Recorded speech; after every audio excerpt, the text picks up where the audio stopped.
നമസ്കാരം. ഗുരുപൂജ ചടങ്ങ് സംഘടിപ്പിച്ച സ്കൂളുകൾക്ക് നേരെ നീങ്ങാൻ അവരെ ഭീഷണിപ്പെടുത്തിക്കൊണ്ട് മാർച്ചടക്കമുള്ള സമരപരിപാടികൾ നടത്താൻ ഇടത് സംഘടനകൾ മുന്നോട്ട് വന്നിരിക്കുകയാണ്.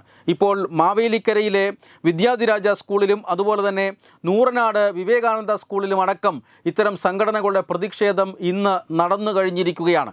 സ്കൂൾ അധികൃതരെ ഭീഷണിപ്പെടുത്തുക, രക്ഷകർത്താക്കളെയും മറ്റും അവരിൽ ഭയമുണ്ടാക്കുക, സ്കൂൾ കുട്ടികളെലടക്കം ഭയമുണ്ടാക്കി അവിടെ ഇത്തരത്തിലുള്ള സ്കൂളുകളെ നശിപ്പിക്കുക, അവരുടെ പ്രവർത്തനത്തെ തടസ്സപ്പെടുത്തുക എന്നീ ലക്ഷ്യങ്ങളോടുകൂടിയാണ് ഇപ്പോൾ ഇടത് സംഘടനകൾ ഈ ഗുരുപൂജ മറയാക്കിക്കൊണ്ട് ഇത്തരത്തിൽ മാർച്ച് നടത്തുന്നത്. സ്കൂളുകളെ ഇത്തരം പ്രതിഷേധ വേദിയാക്കുന്നത് ശരിയാണോ എന്ന് സാംസ്കാരിക കേരളം ചിന്തിക്കേണ്ട കാര്യമാണ്. കാരണം സർക്കാർ സ്കൂളുകളിൽ എന്തൊക്കെയാണ് നടക്കുന്നത് എന്നത് സംബന്ധിച്ച കൃത്യമായ വിവരങ്ങൾ സത്യത്തിൽ ഞെട്ടിപ്പിക്കുന്നതാണ്. ലഹരിയുടെയും അതുപോലെ തന്നെ മറ്റ് അനാശാസ്യ പ്രവർത്തനങ്ങളുടെയും ഒക്കെ കേന്ദ്രമായി സംസ്ഥാനത്തെ സർക്കാർ സ്കൂളുകൾ മാറിയിരിക്കുന്നുവെന്ന് പുറത്തു വരുന്ന പല വാർത്തകളും നമുക്ക് സൂചന നൽകുന്നുണ്ട്. വിദ്യാർത്ഥികളിൽ അല്ലെങ്കിൽ സ്കൂളുകളിൽ സൂംബ പഠിപ്പിച്ചുകൊണ്ട് ലഹരിയിൽ നിന്നും അവരെ പിന്തിരിപ്പിക്കണം എന്ന് സർക്കാർ പറയുമ്പോൾ തന്നെ സ്കൂളുകളിൽ ലഹരി ഉപയോഗം കടന്നുകൂടിയിട്ടുണ്ട് എന്ന് സർക്കാർ സമ്മതിക്കുന്നതിന് തെളിവാണ്. സ്കൂളുകൾ കേന്ദ്രീകരിച്ച് ലഹരി കച്ചവടം, കഞ്ചാവ് കച്ചവടം, നിരോധിത പുകയില ഉൽപ്പന്നങ്ങളുടെ കച്ചവടം ഇതെല്ലാം തകൃതിയായി കേരളത്തിൽ നടക്കുകയാണ്. ഇതിൽ നിന്നൊക്കെ കുട്ടികളെ പിന്തിരിപ്പിക്കുക എന്നതാണ് ഈ ധാർമ്മിക മൂല്യങ്ങൾ ഉയർത്തിപ്പിടിക്കുന്ന ഉത്സവങ്ങളുടെയും മറ്റ് ആചാരങ്ങളുടെയും ഒക്കെ ധർമ്മം എന്ന് പറയുന്നത്. ഇത്തരത്തിൽ ഹിന്ദു സംഘടനകളുമായോ ഹിന്ദു ട്രസ്റ്റുമായോ അതുപോലെ തന്നെ ആശ്രമങ്ങളുമായോ ഒക്കെ ബന്ധപ്പെട്ട് ധാരാളം സ്കൂളുകൾ കേരളത്തിൽ പ്രവർത്തിക്കുന്നുണ്ട്. ഇത്തരം സ്കൂളുകളിലേക്ക് രക്ഷിതാക്കൾ സ്വന്തം കുട്ടികളെ അയക്കുന്നത് ഇത്തരത്തിലൊരു ചട്ടക്കൂടിൽ നിന്നും, ധാർമ്മികമായ ഒരു ചട്ടക്കൂടിൽ നിന്നും കുട്ടികൾ വിദ്യ അഭ്യസിക്കട്ടെ എന്ന ഒരു ലക്ഷ്യത്തോടു കൂടിയാണ്. അതിൻ്റെ ഭാഗമായിട്ടാണ് ഗുരുപൂജ അടക്കമുള്ള ഉത്സവങ്ങൾ ഈ സ്കൂളുകളിൽ നടത്തപ്പെടുന്നത്. ഗുരുപൂജ എന്നത് എല്ലാ വർഷവും വ്യാസപൗർണമി ദിനത്തിൽ നൂറ്റാണ്ടുകളായി തന്നെ ഭാരതത്തിൽ നടന്നു വരുന്ന വളരെ പ്രധാനപ്പെട്ട ഉത്സവങ്ങളിൽ ഒന്നാണ്. ആ ഉത്സവമാണ് ഇപ്പോൾ നടത്താൻ പാടില്ല എന്ന് സർക്കാരും ഇടത് സംഘടനകളും പറയുന്നത്. ഇത്തരം ഗുരുപൂജകൾ നടന്നിട്ടുള്ള സ്കൂളുകൾക്ക് നേരെ നടപടിയെടുക്കാനും അവർക്കെതിരെ കേസെടുക്കാനും മനുഷ്യാവകാശ കമ്മീഷൻ അടക്കം ഇപ്പോൾ രംഗത്ത് വന്നിട്ടുണ്ട്. ഈ സാഹചര്യത്തിലാണ് ഇപ്പോൾ ഇത് മുതലാക്കിക്കൊണ്ട് കമ്മ്യൂണിസ്റ്റ് സംഘടനകൾ, അതായത് വിദ്യാർത്ഥി സംഘടനകളും അതുപോലെ തന്നെ യുവജന സംഘടനകളും ഇടത് യുവജന സംഘടനകളും സ്കൂളുകളെ ലക്ഷ്യമാക്കിക്കൊണ്ടുള്ള ഇത്തരത്തിലുള്ള പ്രതിഷേധ മാർച്ച് നടത്തുന്നത്.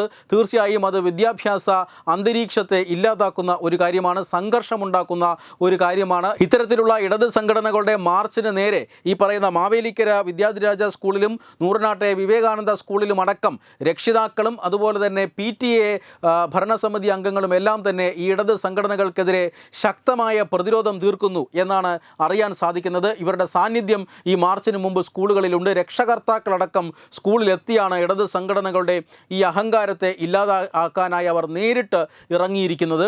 അതായത് ഇത്തരത്തിലുള്ള പലതരത്തിലുള്ള അനാശാസ്യമായ പ്രവണതകൾ അതുപോലെ തന്നെ നമ്മുടെ സംസ്കാരത്തിന് യോജിക്കാത്ത പല സംഭവങ്ങളും സർക്കാർ സ്കൂളുകളിൽ നടക്കുമ്പോൾ ഈ ധാർമ്മികമായ മൂല്യങ്ങൾ കുട്ടികളിൽ ഉണ്ടാക്കുക എന്ന ലക്ഷ്യത്തോടു കൂടിയാണ് ഇത്തരം ആചാരാനുഷ്ഠാനങ്ങൾ അല്ലെങ്കിൽ ഇത്തരം പരിപാടികൾ സംഘടിപ്പിക്കപ്പെടുന്നത്. ഒരു വിദ്യാർത്ഥിക്ക് തൻ്റെ ഗുരുവിനോടുള്ള അല്ലെങ്കിൽ തൻ്റെ അധ്യാപകനോടുള്ള പ്രതിപത്യ ബഹുമാനം ഇതെല്ലാം ഊട്ടിയുറപ്പിക്കുക, വിദ്യയുടെ പ്രാധാന്യം ഹൃദയത്തിൽ ഉൾക്കൊള്ളുക, ഇതൊക്കെയാണ് ഗുരുപൂജ എന്ന ഉത്സവത്തിൻ്റെ സങ്കല്പം. ആ സങ്കല്പത്തെ ഉയർത്തിപ്പിടിക്കുന്ന സ്കൂളുകൾക്ക് നേരെയാണ് ഇപ്പോൾ ഇടത് സംഘടനകളുടെ ആക്രമണം എന്ന് തന്നെ പറയാം.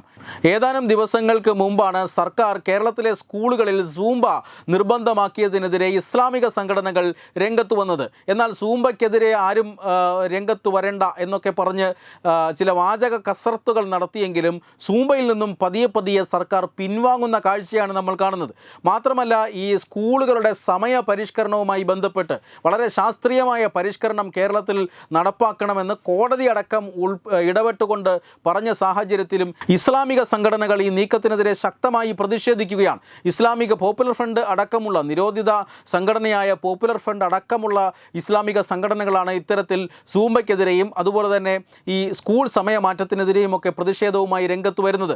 ഏതാനും വർഷങ്ങൾക്ക് മുമ്പാണ് ഇടത് സർക്കാർ, അതായത് ഇപ്പോഴത്തെ സർക്കാർ ഈ സ്കൂളുകളിൽ ജെൻഡർ ന്യൂട്രൽ യൂണിഫോം പ്രാബല്യത്തിൽ വരുത്തും എന്ന പ്രഖ്യാപനവുമായി രംഗത്ത് വന്നത്. അതൊരു വലിയ നവോത്ഥാനമായി ഒക്കെ അന്ന് കൊട്ടിഘോഷിക്കപ്പെട്ടിരുന്നു. പക്ഷേ ഈ പറയുന്ന ഇസ്ലാമിക സംഘടനകളുടെ എതിർപ്പ് വന്നതോടുകൂടി ജെൻഡർ ന്യൂട്രൽ യൂണിഫോമുകൾ സ്കൂളുകളിൽ നിന്ന് നടപ്പിലാക്കുന്നതിൽ നിന്നും സർക്കാർ പിന്നോട്ട് പോയി. സൂംബ, സ്കൂൾ സമയ പരിഷ്കരണം, അതുപോലെ തന്നെ യൂണിഫോം പരിഷ്കരണം, ഇതിൽ നിന്നൊക്കെ ഇസ്ലാമിക സംഘടനകളുടെ എതിർപ്പ് ശക്തമായതോടുകൂടി പിന്നോട്ട് പോയ സർക്കാർ ആ ജാള്യത മറക്കാനാണ് ഗുരുപൂജ അടക്കമുള്ള വർഷങ്ങളായി ഇവിടെ നടന്നു വരുന്ന ഉത്സവങ്ങളെ അല്ലെങ്കിൽ ഇത്തരത്തിലുള്ള കാര്യപരിപാടികളെയൊക്കെ എതിർക്കാൻ ശ്രമിക്കുന്നത് എന്നാണ് വിദ്യാർത്ഥികളും രക്ഷകർത്താക്കളും അതുപോലെ തന്നെ PTA ഭാരവാഹികളുമെല്ലാം ഒരുപോലെ ആവശ്യപ്പെടുന്നത്. ഇസ്ലാമിക സംഘടനകൾക്ക് മുന്നിൽ വഴങ്ങുകയും ഇത്തരത്തിലുള്ള ഭാരതത്തിൻ്റെ സാംസ്കാരിക പാരമ്പര്യത്തിൻ്റെ ഭാഗമായിട്ടുള്ള കാര്യപരിപാടികളെ കണ്ണുമടച്ച് എതിർക്കുകയുമാണ് ഇപ്പോൾ വിദ്യാഭ്യാസ വകുപ്പ് ചെയ്യുന്നത്. വിദ്യാഭ്യാസ മന്ത്രി അടക്കം ഈ ഗുരുപൂജ കേരള സംസ്കാരത്തിന് ചേർന്നതല്ല എന്ന നിലപാടാണ് സ്വീകരിച്ചിരിക്കുന്നത്. ഇപ്പോൾ പ്രാർത്ഥനാ ഗീതങ്ങളടക്കം മതം കടന്നു വരുന്നുണ്ടോ എന്ന് പരിശോധിച്ച് മാറ്റാനാണ് സർക്കാർ തീരുമാനം. അതിനുവേണ്ടി സമിതിയെ അടക്കം നിശ്ചയിക്കാനുള്ള തീരുമാനത്തിലാണ്. സത്യത്തിൽ മതനിരോധനമല്ല മതേതരത്വം എന്ന് പല വിദഗ്ധരും സർക്കാരിനെ ഉപദേശിക്കുന്നുണ്ട്. പക്ഷേ അതൊന്നും സർക്കാർ കേട്ട മട്ടില്ല. വിദ്യാഭ്യാസ രംഗത്ത് വലിയ രീതിയിലുള്ള അവിശ്വാസവും നിരീശ്വരവാദവും മതവിരുദ്ധതയുമൊക്കെ കൊണ്ടുവരാനും ഭാരതത്തിൻ്റെ സാംസ്കാരിക മൂല്യങ്ങളെ വിദ്യാഭ്യാസ സമ്പ്രദായത്തിൽ നിന്നും അകറ്റി നിർത്താനുമുള്ള സംസ്ഥാന സർക്കാരിൻ്റെ ഭാഗമാണ് ഇപ്പോൾ ഈ ഗുരുപൂജയ്ക്ക് എതിരെ നടക്കുന്ന സർക്കാർ തലത്തിൽ നടക്കുന്ന നടപടികളും അതുപോലെ തന്നെ ഇടത് സംഘടനകളുടെ ഈ പ്രതിഷേധ മാർച്ചും. വെബ് ഡെസ്ക് തത്തുമൈ ന്യൂസ്.